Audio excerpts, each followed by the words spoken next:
50 দিন হাউসফুল নন্দন, 50টা দিনেই গেছে, কেমন লাগছে বলো সবার প্রথম? প্রচন্ড ভালো লাগছে। প্রথমে যখন রিলিজ হয়েছিল তখন প্রচন্ড নার্ভাস ছিলাম, কারণ এত বছরের একটা ছবি দর্শকেরা কিরম ভাবে নেবে, কারণ এরকম ড্রামাটিক ফিল্ম, ফ্যামিলি ফিল্ম এখন কম হয়, এখন জনারটা পাল্টাচ্ছে আস্তে আস্তে। তো তা সত্ত্বেও এই সিনেমাটা এত ভালো করবে, মানে দর্শকদের এত ভালোবাসা পেয়েছে, তো আমি সেই অনুযায়ী 50 দিন পর যখন দেখছি তখন প্রচন্ড ভালো লাগছে।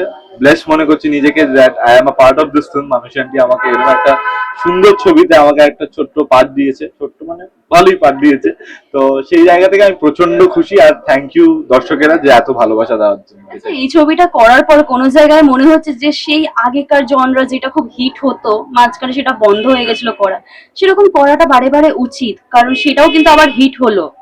একদম, আমি বলবো প্রত্যেকটা জনরা নিয়েই আমাদের মানে ইউজ করা উচিত, ইউটিলাইজ করা উচিত, কারণ দর্শকদের প্রত্যেকটা পার্সপেক্টিভ তো আলাদা হয়। তো সেই অনুযায়ী সব ছবি করা উচিত, আর সব ছবিতেই আমার মনে হয় দর্শকদের যদি ভালো লাগে তাহলে দর্শকরা এরম ভাবেই সব সিনেমা হলই হাউসফুল দেবে।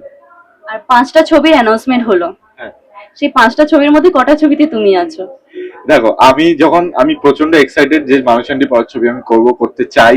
তো ওই নিয়ে আমি মানুষান্ডিকে বলেছি আমি কোন ছবিতে আছি বলো, আমি তো জানতে চাই। বলছে না, তুই চুপ করে থাক, আগে ফাইনাল হবে তারপর বলবো। আমি বিশ্বাস করো, আমি এখনো জানি না, গিয়ে জানতে পারবো।